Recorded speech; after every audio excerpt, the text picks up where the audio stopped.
Welcome to the Point. We've been looking at a number of open state house seats in our area where no matter what the outcome, there will be new members in the state legislature. The 80th district is, like all House districts, redrawn and is now comprised of Kentwood, Cascade, and East Grand Rapids. It's an open seat, and Democrat Phil Skaggs is one of two candidates vying for the position. Skaggs has previously served on the East Grand Rapids City Commission and the Kent County Commission. We talked to him about why he's running. We did this in the primary and talked about very basic information, but again, for the benefit of voters who are voting in a new district for new candidates, tell me about your background and how you got here. Well, I'm a Kent County Commissioner, been one since 2017. Proud of the bipartisan achievements that we've had there. Built the best vaccine clinic in the country and have done amazing work on early childhood education, health, and development through the Ready by 5 initiative. Before that, I was the East Grand Rapids City Commissioner, where I like to tell the governor I already fixed the darn roads and sidewalks and our infrastructure to create really, I think, a premier city. Before that, I taught college at Aquinas College, history, and went to the University of Michigan. And although I don't like to confess, I grew up in Ohio. You have a long political background, been involved with the Democratic Party, and obviously your elected offices. An open seat creates an opportunity. Redistricting creates an opportunity. But beyond those openings, tell me why you're running for the State House. Well, I'm running for the State House for the same reason I ran for County Commission, for the same reason I ran for City Commission. And I think it's the same reason that a lot of people get into public service. It's simply to make life better for people, to give them the opportunities for good jobs, good amenities, public safety, parks, schools, and defends their rights. So those are some of the reasons that I'm running. In particular, I have two daughters. One is out in New York City in graduate school. The other one is out in Los Angeles in California at a small college. And I'm extremely proud of them. But they've left Michigan. And I'm not sure that they're going to come back. So I want to help build a Michigan that my children will want to come back to and that everyone's children and grandchildren will want to come back to, one that's welcoming and thriving economically. Not speaking about your daughters, but in general, what do you think the factors are that have people leaving from Michigan? We've seen population shift over the past 10 years to lose one congressional delegate, and that's been the case every 10 years for quite some time. I don't like to put it this way, but what's wrong with Michigan? What needs to be fixed?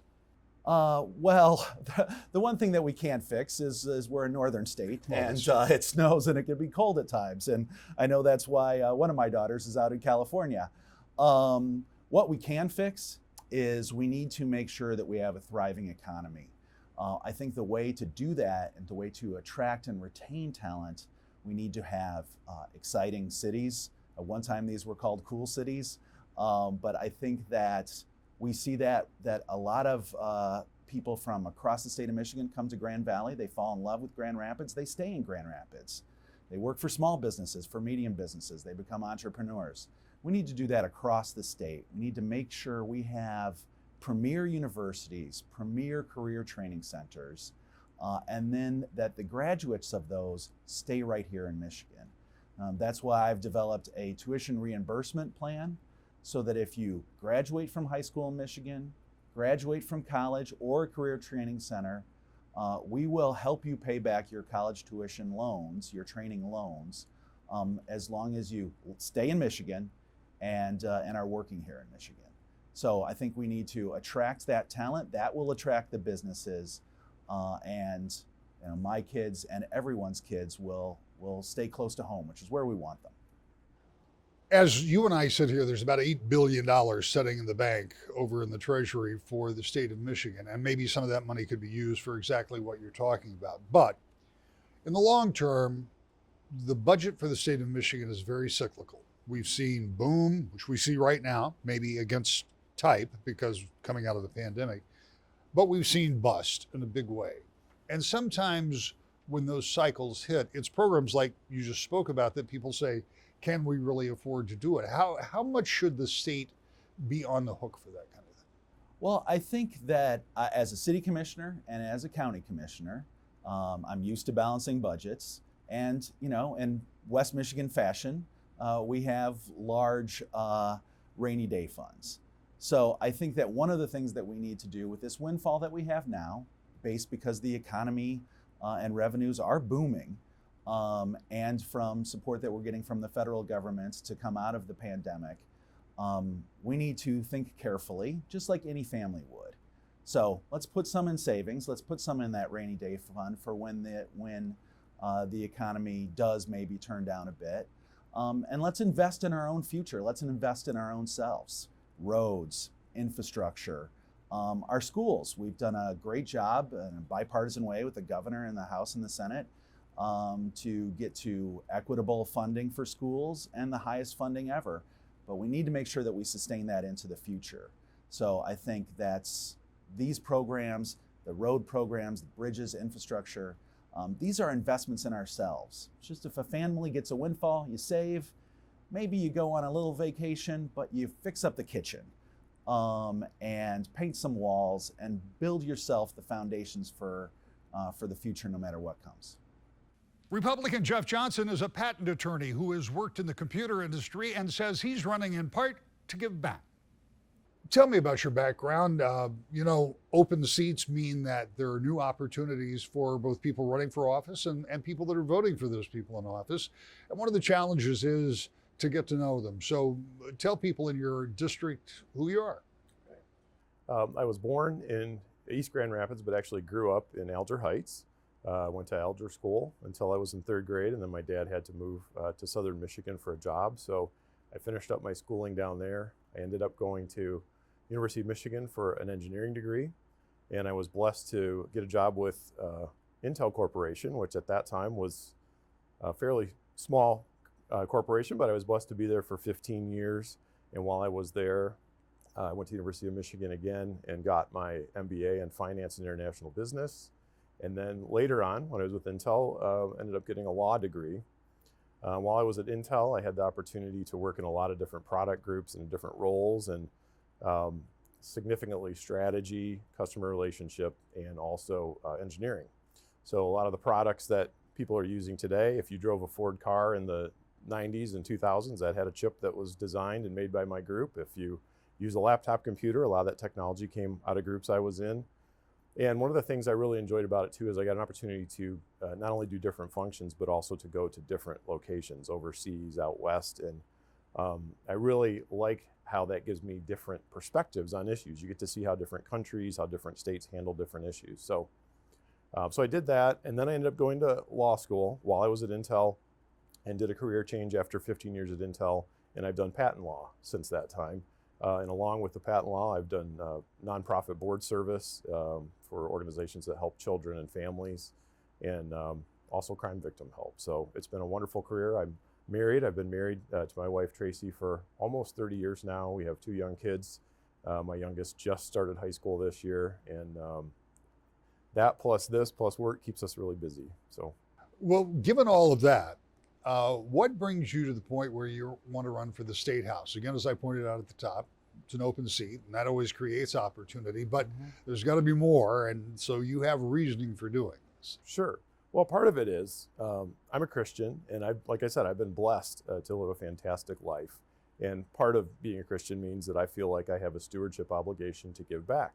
The country I grew up in, Ronald Reagan was president, and it was a very optimistic time, and I really felt and believed that I could do and be anything I wanted to be. And that really happened for me. My concern now is what I'm seeing with a lot of the policies, both at the state and federal level, are taking those opportunities away from people. I have kids. I want them and I want other families to have the same opportunities that I had. And I think for the first time, I feel that a lot of that is really at risk. I mean, there's been so many fundamental changes over the last few years. So I feel like I need to do my part. We're not a family. I'm not a person who just sits back and takes pot shots. They're doing this wrong, they're doing that wrong. I feel like we need to get involved and do it. So if I look at the problems that we're having, there are a couple of things that I feel are important and maybe root causes of some of the issues we're having. And one is, and for elected officials, it feels like we get a lot of career politicians. It's all they ever wanted to do. They go to school and then they go into a political job and that's all they do. But they've not had the opportunity to be out, creating jobs, creating products, dealing with the problems that you deal with as a business owner or working for a business. And so I feel that competence is one of the things that we really need to look for to improve the quality of life for Michigan, to improve the quality of our laws, get people in there who understand the impact of what they're doing. The second big factor, and I would say almost even a bigger factor, is character. Again, I feel like a lot of times we're getting people in there who say the right things, but ultimately they're in there for themselves, for their own advancement. And I feel like we should be elevating people to public service and office that we can point our kids to and say, there's someone you can aspire to be like, or things that you can do. And I feel like all too often, it feels like both parties, I'm not singling out Democrats, I think both parties, it seems like we end up with the lowest common denominator sometimes. So my hope is that I can change that. And the good news about a state representative is if I'm not able to do that or people don't like what I'm doing, they get a vote in 2 years and they can send somebody else to do it. But it's worth a try. So you're knocking on a door. You've knocked on a bunch already. You're knocking on the door. You got 30 seconds to make an impression. What do you say? I basically say that I remember back when Ronald Reagan, I say I'm a Ronald Reagan Republican. And what I mean by that is Ronald Reagan and Tip O'Neill, I don't know if you remember Tip O'Neill, they disagreed sharply on policy issues. I mean, the opposite ends of the spectrum. They would fight those battles, but they did it in a way that preserved the relationship, and they would go out and have coffee afterwards. And I don't remember being in an environment where I felt that Ronald Reagan hated Tip O'Neill, or that Tip O'Neill hated Ronald Reagan, or that they were calling each other names and acting like third graders. We seem to have lost civility. And I really feel like we have to get that back. We have to be able to disagree. The people in my district are not going to agree with me on every issue. I can guarantee that. But I hope that we can disagree and have dialogue and do it in a way that preserves relationships. I think we have to do that. We've got to get back to that. We have to stop the flame throwing, the name calling, and get back to civil discourse. Again, you'll be voting in a new district, and in at least 10 cases, these are open seats. In order to know who you will have an opportunity to vote for before you get your ballot, go to woodtv.com and check out your new district and choices. When we come back, another open house seat that you will be asked to decide if you live in the city of Wyoming. That's next. To the Point. Welcome back to the Point. The newly drawn 83rd District is made up largely by the city of Wyoming. Democrat John Fitzgerald is a Wyoming City Council member and professionally is in risk management and insurance. He talks about why he's running. We talked during the primary about your background, who you are, but this is still a process of getting to know the candidates. So tell me about your background and what brings you to run for this office. Yes. You know, my wife and I moved to West Michigan following my graduation from college. We've spent our entire adult lives in West Michigan, which we feel very fortunate to have done that. We immediately became invested in supporting the community and the people here. And in 2020, I ran for Wyoming City Council as a member at large and was elected to that post, currently serving on the Wyoming City Council. And now we'll be joining, hopefully, the Michigan State Legislature in this next term to support the city of Wyoming, Grand Rapids, and Cutlerville, which are the three portions of this district. Tell me about your professional background. What have you done in that time period that you've lived here? What is your profession? Yes, so I spent my entire professional career in risk management and insurance. And so that provided me with a great knowledge of a very robust background of a number of businesses, but really it taught me a lot about, yes, risk mitigation, the insurance industry as a whole, but also about workers' rights. Workers' compensation was a part of the programs that I would work with. And it taught me a lot about workers' safety, workplace safety, making sure everyone is going home at the end of the day. And that is something that has carried with me through that experience in the risk management and insurance industry. Tell me why you want to be in the state legislature. I appreciate the fact that because of term limits, and in this case, term limits and redistricting, there are open seats and those create opportunities. But you obviously have a motivation for wanting to be in the state legislature. Talk to me about that. Well, what I have recognized as being a member of the Wyoming community and more broadly the 83rd is the people here feel as though they've been forgotten for a long time. The city is fractured by school districts, by county commissions. It was for a long time drawn in with townships, and now we're drawn into a more urban environment, which I believe is an accurate representation of the community that we have in the 83rd.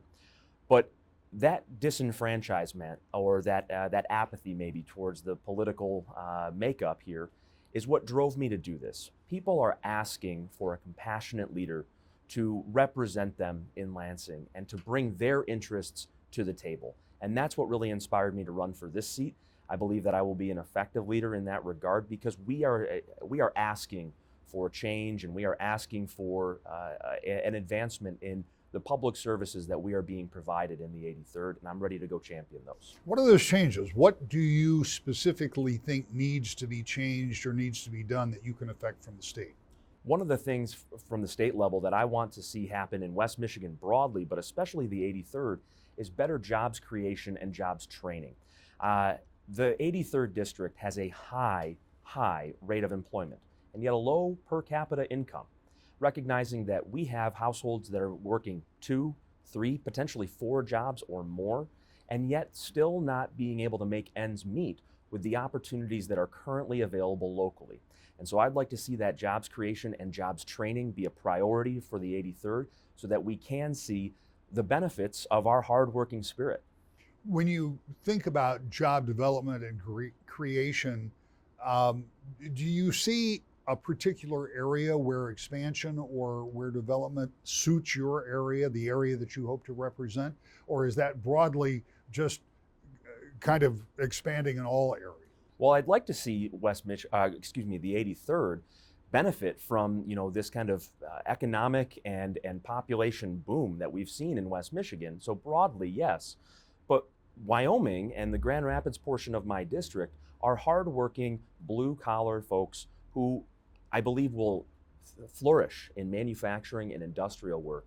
Talk about the GM plant that closed in Wyoming in the mid-2000s. We saw a reduction in those manufacturing jobs. Recently, Wyoming sold Site 36, and we're going to be seeing a reinvestment on that plot of land there in the Godwin Heights neighborhood to manufacturing and industrial work. And so I want to continue that and hopefully help our folks, again, see the benefits of their hard work in their paycheck. I know that you, like so many candidates, have been working doors hard, going out and talking to people. We got 30 seconds left. You come to the door, somebody opens, you've got that amount of time to make your case. What do you tell them? I'm here because I want to work for you. Your voice is what's going to drive my work. I always say this: I do my job best when I have the right tools, and the tools is your input. And so I'd like to hear from you about what are your priorities: jobs, better education, making sure that our public spaces are safe and clean, and I'm going to go champion those for you in Lansing.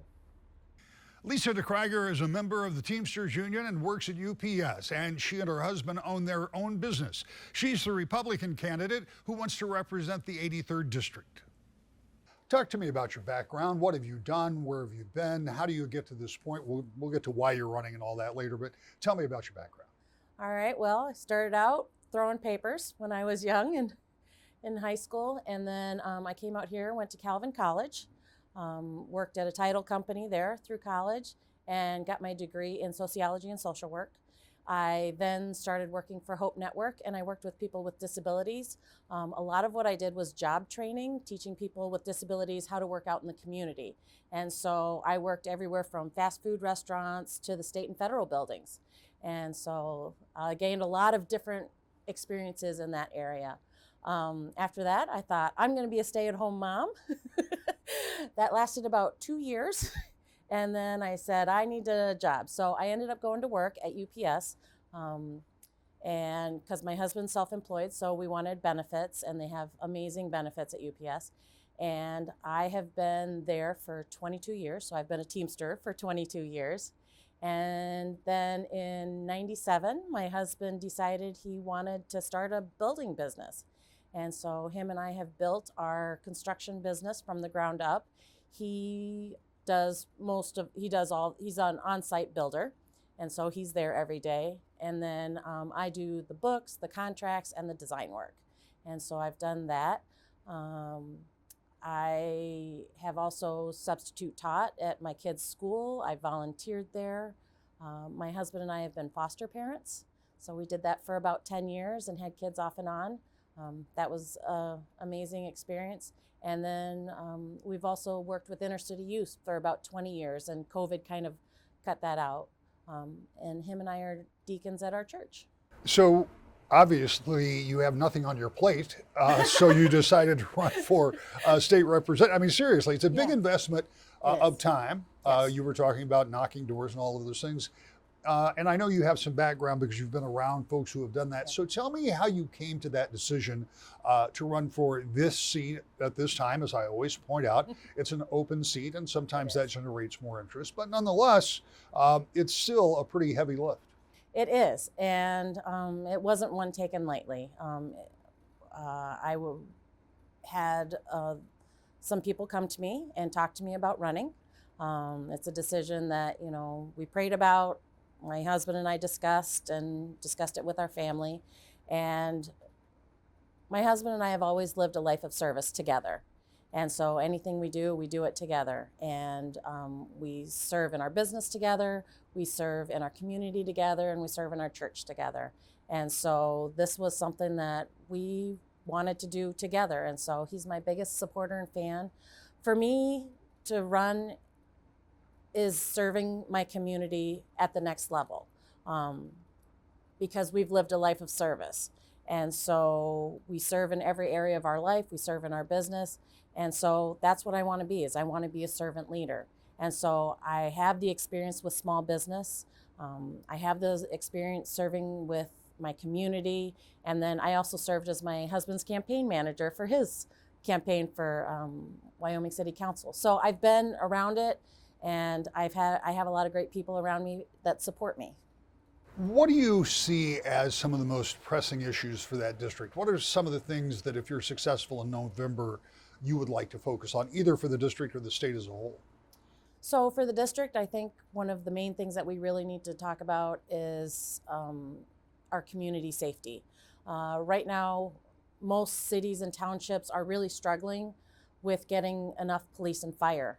And so that's one of the things. I know the shared revenue coming back to our cities has been cut. The state says, yay, we cut taxes. And then what they did is they cut what they shared back with the cities and the townships. And I think our money is better spent locally rather than at the state level. So when you think about serving, and you have no doubt been observing over this past 2 or 3 year period, largely due to divided government and particularly because of the pandemic, Lansing can be a pretty unfriendly place sometimes. What's your thought about working across the aisle?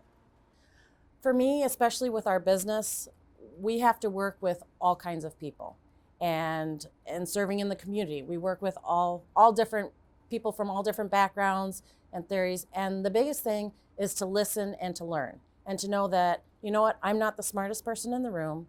There are people who are experts in their areas and things like that, and to gather that information and make the best decision possible for my community. And you know what? There are always things that we can agree on. We can agree on educating our kids, and safety for our communities and things like that.